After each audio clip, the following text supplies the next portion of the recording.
ஆனால் காஜா மொய்தீன் ஹஜரத் வந்து உலமா சபையினுடைய தலைவராக இருக்கார். அந்த உலமாவையோட உயர்ந்தவனா உதயாநிதி என்ற ஒரு கேள்வி என் மனசுக்குள்ள எழுது. உலமா சபை தலைவரை ஏன் நிறுத்தினீங்க? அவ்வளோ பெரிய அப்பா டக்கரா உதயாநிதி? யதார்த்தமாக நடந்தது பதார்த்தமாக நடந்தது இந்த கதை விடுற வேலையெல்லாம் இருக்கு.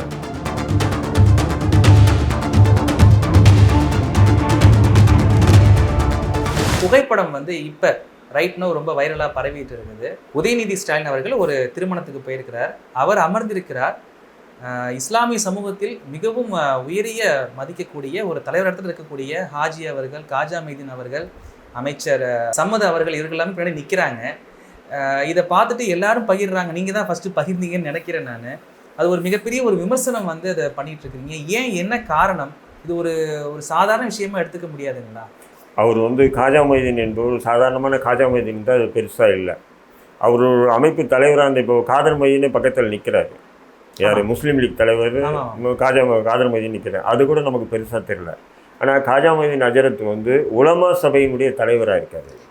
அப்போ ஒட்டுமொத்த தமிழ்நாட்டினுடைய உலமாக்கள் மார்க்க அறிஞர்களுக்கு தலைவர் அப்படின்னும் போது நான் அவரை உயர்ந்த இடத்துல கண்ணியமாக தான் நான் பார்க்கணும். அப்படிப்பட்ட ஒரு நபரை அந்த உலமாவையோட உயர்ந்தவனா உதயாநிதி என்ற ஒரு கேள்வி என் மனசுக்குள்ளே எழுது. புரியுதுங்களா? நான் என்ன சொல்கிறேன், அந்த திருமணம் நடத்தக்கூடிய நான் என்ன சொல்கிறேன், உதயாநிதி வந்திருக்கலாம்.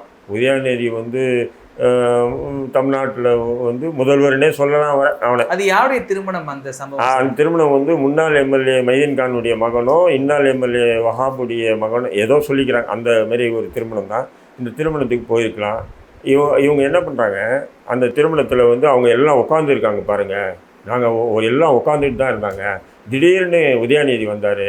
வரும்போது மாப்பிள்ளை பக்கத்தில் நின்று ஒரு ஃபோட்டோ எடுத்தார். அப்போ அவர் உட்காரும்போது எல்லோரும் போய் பின்னாடி நின்றுட்டாங்க. இது வந்து திட்டமிடல் இல்லை, யதார்த்தமாக நடந்தது. இது யதார்த்தமாக பதார்த்தமாக விட்டுருங்க.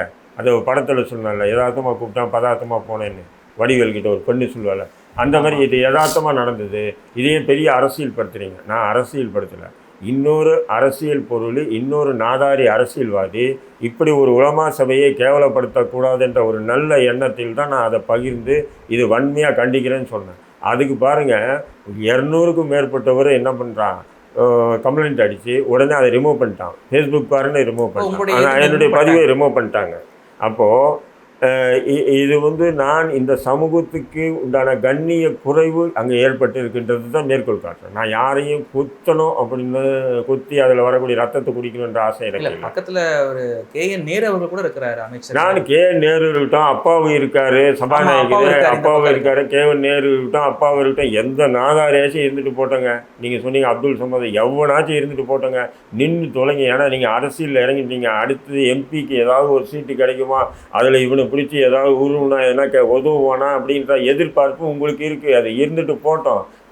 இவர் காஜா மொய்தீன் ஹஜரத் உலமா சபை தலைவருக்கு என்ன தலைவிதின்ற நான் தேவையில்லை. அவர் ஒரு சமூகத்தினுடைய முக்கிய நபர் அப்படிங்கும்போது அவருக்கு தேவையில்லை. நீங்கள் முஸ்லீம் லீக் தலைவர் நின்னார், அவர் கூட வயசில் மூத்தவர், ஏன் நின்னார்? அவரை கூட உட்கார வைக்க முடியல. உங்களால் கேள்வி எழுப்பலாம், வேண்டாம். ஏன்னா இப்போ MP சீட்டு, அதாவது பாராளுமன்ற தேர்தல் வருது. எப்படியாவது ஒரு சீட்டு வாங்கிடணும், எப்படியாவது அரசியல் அங்கீகாரம் நமக்கு கிடைக்கணும்னு முஸ்லீம் லீக் வந்து அலையுது. அதனால் அவர் நின்று இருக்கலாம். அவர் நின்று மட்டும் இல்லை, அவர் பார்த்துக்கிட்டு அதுக்கு மேலே ஏறி உதயாநிதி ஸ்டாலின் நிறுத்தி கூட வச்சுக்கிட்டான். அது எனக்கு கவலை இல்லை. அதேமாரி அவன் அப்துல் சமத் நிற்கட்டும், நிற்காமல் போட்டோம். இன்னும் அங்கே இருக்கக்கூடிய அமைச்சர்கள் நிற்கட்டும், நிற்காமல் போட்டோம். உலமா சபை தலைவரை ஏன் நிறுத்தினீங்க? அவ்வளோ பெரிய அப்பா டக்கரா உதயாநிதி? நீங்கள் என்ன பண்ணணும்? அப்படி இடமே இல்லைன்னு சொல்ல ஒரு நிமிஷம் நில்லுங்கயா, ஒரு சேரை எடுத்துகிட்டு வா, போடு, பக்கத்தில் உட்காரு அப்படின்னு சொல்லியிருக்கணுமா இல்லையா? ஒரு சேர் உங்களால் அங்கேருந்து எடுத்துகிட்டு வந்து போகிறதுக்கு எவ்வளோ காலதாமதம் ஆகும்? அப்போ நீங்கள் இது போன்ற ஒரு கீழ்த்தரமான ஒரு சமூகத்தை ஒரு கேவலப்படுத்தணுன்றதுக்காகவே நடக்கக்கூடிய விஷயங்களில் நாம் எப்படி கண்டும் காணாமல் போகிறது? அப்போது நான் என்ன சொல்கிறேன்னா, இந்த திருமணத்துக்கு அவரை அழைச்சே இருக்கக்கூடாது. அழைச்சிங்கன்னா உரிய கண்ணியத்தை கொடுத்துருக்கணும். நாங்கள் பாருங்கள், அவருக்கு சேர் போட்டு உட்கார வச்சுருந்தோம். இது கடைசியாக யதார்த்தமாக நடந்தது பதார்த்தமாக நடந்தது இந்த கதை விடுற வேலையெல்லாம் இல்லை. யதார்த்தமாக நடந்தது இல்லையா? அதுவும் பார்த்திங்கன்னா குறைஞ்சது பார்த்திங்கன்னா ஒரு 6 அமைச்சர் இருக்காங்க. அப்புறம் வந்து சபாநாயகர் இருக்கார், முக்கியமான தலைவர்கள். இவங்க எல்லாமே வயதானவங்க. அவங்க சேரை விட்டு அந்த இடத்துல போய் நிற்கிறதுக்கே குறிப்பிட்ட ஒரு 5லேருந்து 10 நிமிஷம் ஆகிருக்கும். சின்ன பசங்களை எல்லாம் ஓடிவானா எல்லாம் வந்து வரிசை பின்னாடி நிற்கிறது. புரியுதுங்களா உங்களுக்கு? எல்லாம் வயது முதிர்ந்தவருங்க. அவன் இதை பிடிச்சி அதை பிடிச்சி வந்து நிற்கிறதுக்கு 10 நிமிஷம் ஆகிடும். அந்த 10 நிமிடத்தில் ஒரு பக்கத்தில் உதயநிதி ஸ்டாலின் பக்கத்தில் ஒரு சேரை போட்டு உலமா சபை தலைவரை உட்கார வைக்கிறதுக்கு அந்த திருமணம் நடத்தி அந்த நாதாரிகளுக்கு மனசு இல்லைன்னா ஏன் நீ உலமா சபை தலைவரை கூப்பிட்றேன்றனே? உனக்கு வேணா நீங்கள் 2 பேரும் எம்எல்ஏ, முன்னாள் எம்எல்ஏ, இன்னாள் எம்எல்ஏ, உனக்கு வேணா உதயநிதி உனக்கு உச்சத்தில் இருக்கலாம். எங்களுக்கு இதுக்கு சமமானவன். புரியுதுங்களா? எங்களுக்கு காஜா மொய்தீன் ஹஜரத் உலமா சபை தலைவர் தான் உச்சத்தில் இருக்கக்கூடிய நபர். உண்மையிலா இல்லையா? அப்படிங்கும்போது என்னுடைய ஆதங்கத்தை, என்னுடைய ஆத்திரத்தை நான் வெளியிடுறேன். ஏன் இன்னொரு அரசியல் என்ற பொருள் இன்னொரு நாதாரி இப்படி நடத்தக்கூடாதுன்றதுக்காக நம்ம வெளியிடுறோம். இதுக்கு பாருங்கள், இந்த தமுகவும் முஸ்லீம் லீக்கும் எதுக்கு முட்டை கொடுக்குறானுங்க. இன்னும் கொஞ்ச நாள் போணுச்சுன்னா இவனுங்களுடைய அரசியல் பரிணாம வளர்ச்சி எப்படி ஆயிடுச்சுன்னு சொன்னால், இவனுங்களுடைய அரசியல் பரிணாம வளர்ச்சி எல்லாத்தையும் விட்டுட்டு அடகு வச்சுருவானுங்க போல திமுக கிட்ட. அந்த ஒரு எம்எல்ஏ சீட்டு, ஒரு எம்பி சீட்டுக்காக எந்த அளவு கீழ்த்தரமாக விழுணுமோ விழுந்துருவானுங்க போல. நான் சொல்கிறேன், அத்தனை பேர் இருக்கட்டும்.